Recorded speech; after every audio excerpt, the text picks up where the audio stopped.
En réadaptation au contexte de douleur chronique, comme tout le monde le sait, il faut d'abord commencer par une évaluation de votre client, de votre cliente, de votre patient, de votre patiente.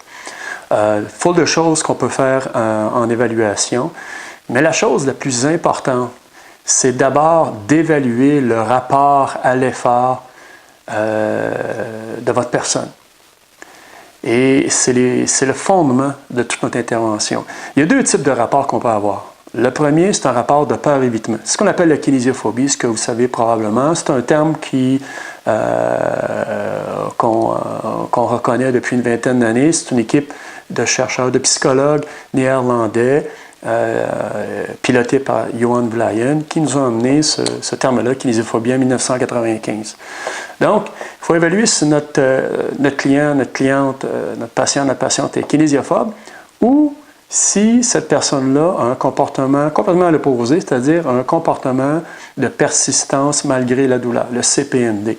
C'est un nouveau concept qui nous a été amené par une chercheuse allemande, Monika Hasenbring, aux alentours des années 2010. C'est fondamental d'être capable d'évaluer ces deux comportements-là parce que, dépendamment que la personne soit kinésophobe ou un comportement de persistance, ça va moduler tout le reste de notre intervention. Donc, à la base, la première chose qu'il faut évaluer, c'est ça, le rapport à l'effort physique chez nos douloureux et nos douloureuses chroniques. Donc, de façon simplement expliquée, voici ce qu'est la kinésiophobie. Donc, si on prend le petit graphique qui nous a été proposé par le chercheur dont je vous parlais tantôt, le Dr. Johan Vlayen, la kinésiophobie, ça survient lorsqu'on a une blessure ou une maladie et qui produit une douleur. En termes de blessure, au niveau du système musculo-squelettique, il y a 3 types de blessures qu'on peut avoir. Blessure traumatique, si par exemple, je ne sais pas, vous fracturez une jambe, ou vous faites une entorse de la cheville, une entorse lombaire, une entorse du dos, une blessure de type surcharge, ce qu'on appelle les tendinopathies, ce qu'on appelait avant les tendinites, donc blessure de surcharge, ou les blessures de type dégénérative. Un bel exemple qu'on trouve souvent, c'est l'arthrose, la discarthrose, l'arthrose du dos, qui peut donner une hernie discale. Donc, j'ai une blessure. La blessure va provoquer une douleur. La plupart du temps, lorsqu'on a une blessure, on a une douleur, on n'a pas tellement peur, on n'est pas inquiet. Donc, notre peur est faible. On va retourner à nos activités, donc on va s'exposer au mouvement. Et après ça, la blessure va guérir, la douleur va diminuer et on va reprendre nos activités. Tout est beau.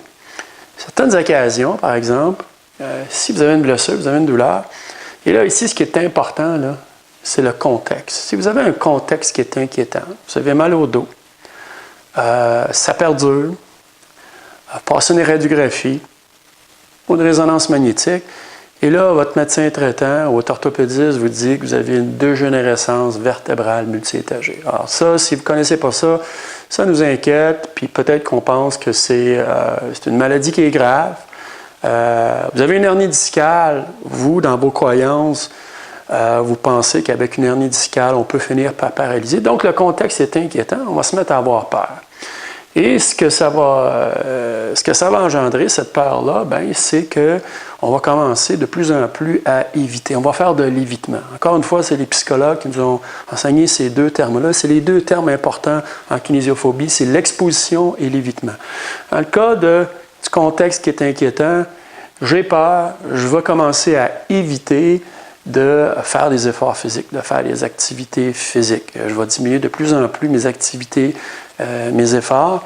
Et avec le temps, si je fais de moins en moins de choses, ça va m'amener à un déconditionnement physique et même un déconditionnement psychologique. Et ce déconditionnement-là va augmenter ma douleur. Okay? En fait, c'est ce qu'on appelle, puis on va en parler dans une autre capsule vidéo, c'est ce qu'on appelle ici l'hypokinésie algogène. C'est un mot qui a l'air compliqué, mais hypo, ce que ça veut dire diminution, kinésie, mouvement. Donc, je diminue mon mouvement. Algo, ça veut dire douleur, gène, qui produit.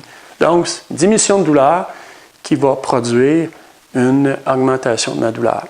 Et ma douleur augmentant, moi, je suis encore plus inquiet. Parce que même si le physiothérapeute, le kinésiologue, le psychologue, le médecin m'a dit qu'une entorse lombaire, ça finit par guérir, mais moi, ma douleur augmente parce que j'ai peur. Je me déconditionne et ça va d'autant plus augmenter le contact. Je vais me mettre, mais même il y a un mot que vous allez peut-être voir en réadaptation, c'est ce qu'on appelle le catastrophisme. On va se mettre à imaginer des phénomènes, des situations, on va se mettre à catastrophier. On va envisager le pire. Okay? Je mets une indicale, je vais finir par paralyser, etc., etc.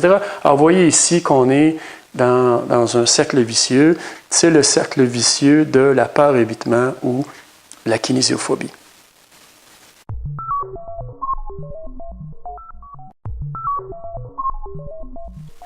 Donc, suite à notre évaluation initiale, on a déterminé si notre client, notre cliente est soit kinésophobe ou présente un comportement de persistance.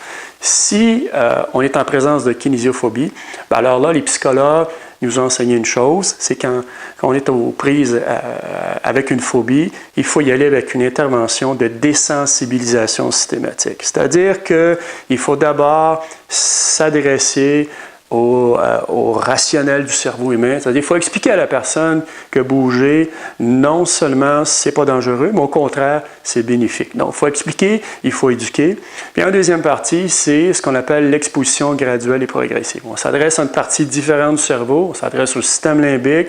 C'est là où est le centre, finalement, de nos peurs, de nos phobies. Et la seule façon d'avoir une intervention efficace avec le fameux système limbique, c'est d'exposer la personne face à ce qui lui fait peur. Donc, l'exposer au mouvement. Et c'est pour ça qu'au début d'une réadaptation en contexte de douleur chronique, le programme d'exercice, on est aux prises avec, quand on est avec une personne qui est kinésophobe, c'est pas vraiment pour réentraîner la personne, c'est pour exposer progressivement, graduellement, l'exposer à ce qui lui fait peur.